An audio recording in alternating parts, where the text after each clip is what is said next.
Details చూస్తే BRS అధ్యక్షుడు మాజీ సీఎం కేసీఆర్ నేడు అసెంబ్లీ సమావేశాలకు హాజరు కానున్నారు.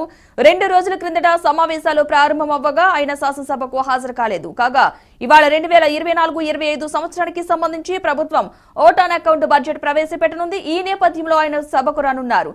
ప్రతిపక్ష నేత హోదాలో కేసీఆర్ తొలిసారిగా సమావేశాలకు హాజరవుతూ ఉండటంపై ఆసక్తి నెలకొంది.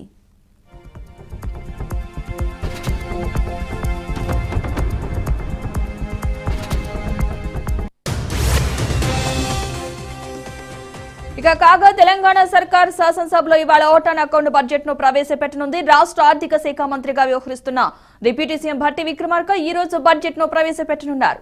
లోక్సభ ఎన్నికలు సమీపిస్తున్న నేపథ్యంలో వచ్చే ఆర్థిక సంవత్సరంలో తొలి 3 నెలల కాలానికి సంబంధించిన కేటాయింపులే బడ్జెట్ లో ఉన్న ఏడాది మొత్తానికి అంచనాలు ప్రకటించనున్నారు. ఇదే అంశానికి సంబంధించిన పూర్తి సమాచారాన్ని మా ప్రతినిధి వాసు అందిస్తారు. వాసు,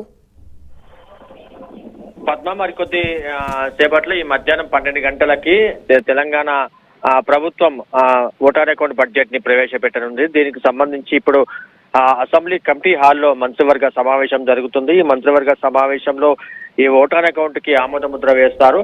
ఆ తర్వాత మధ్యాహ్నం 12 గంటలకు ఆర్థిక శాఖ మంత్రి డిప్యూటీ సీఎం భట్టి విక్రమార్క అసెంబ్లీలో ఓటాన్ అకౌంట్ బడ్జెట్ ని ప్రవేశపెడతారు. శాసన మండలిలో శాసనసభ వ్యవహారాల మంత్రి శ్రీధర్ బాబు ప్రవేశపెట్టే అవకాశం ఉంది.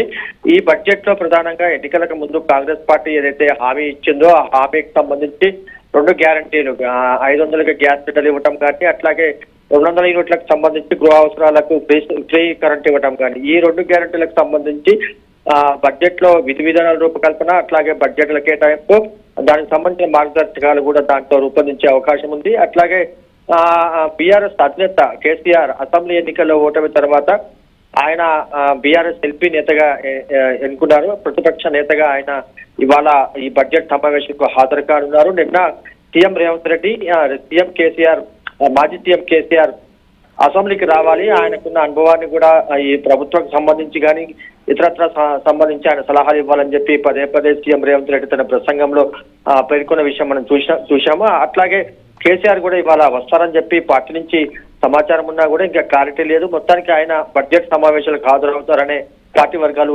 చెప్తున్నాయి. Padma, right, thank you Vasu.